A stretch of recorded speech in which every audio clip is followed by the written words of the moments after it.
UPSC परीक्षा में fail होने के बाद क्या करें? एक प्रेरक मार्गदर्शन। यूपीएससी परीक्षा भारत में सबसे कठिन प्रतिष्ठित परीक्षा मानी जाती है।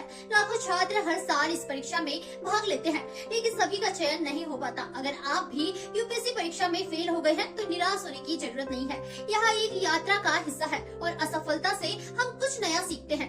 तो आइए जानते हैं कि यूपीएससी परीक्षा में फेल होने के बाद आपको क्या करना चाहिए। खुद को समय दें और विश्लेषण करें। जब आप यूपीएससी में फेल होते हैं तो सबसे पहले खुद को समय दें, थोड़ी देर के लिए आराम करें और अपने मानसिक स्वास्थ्य का ध्यान रखें। फिर परीक्षा में फेल होने के कारणों पर विचार करें। क्या आपने सही तैयारी की थी? क्या आपने सही रणनीति अपनाई थी? अपनी कमजोरियों को पहचानें और उन्हें सुधारने के उपाय ढूंढें।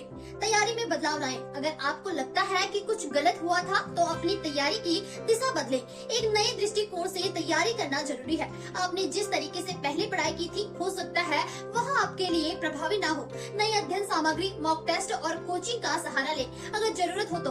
मानसिक साहस बनाए रखें। यूपीएससी में फेल होना अंत नहीं है, बल्कि यह एक सीखने का मौका है। मानसिक साहस बनाए रखें और खुद पर विश्वास रखें। याद रखें, कई सफल यूपीएससी अधिकारी भी कई बार असफल हुए थे, लेकिन उन्होंने हार मानने के बजाय निरंतर प्रयास किया। विकल्पों पर विचार करें। अगर आपको लगता है कि यूपीएससी की तैयारी करना अब आपके लिए सही नहीं है तो आप अन्य सरकारी परीक्षाओं या निजी क्षेत्र के विकल्पों पर भी विचार कर सकते हैं। आपके पास कई अवसर होते हैं और हर रास्ता सफलता की ओर जाता है।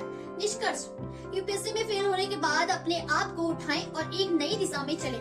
खुद पर विश्वास रखें और यह सोचें कि यह सिर्फ एक अस्थायी बाधा है। सफलता आपका इंतजार कर रही है। सफलता की राह पर हर कदम महत्वपूर्ण है और कभी भी हार मानने की जरूरत नहीं है।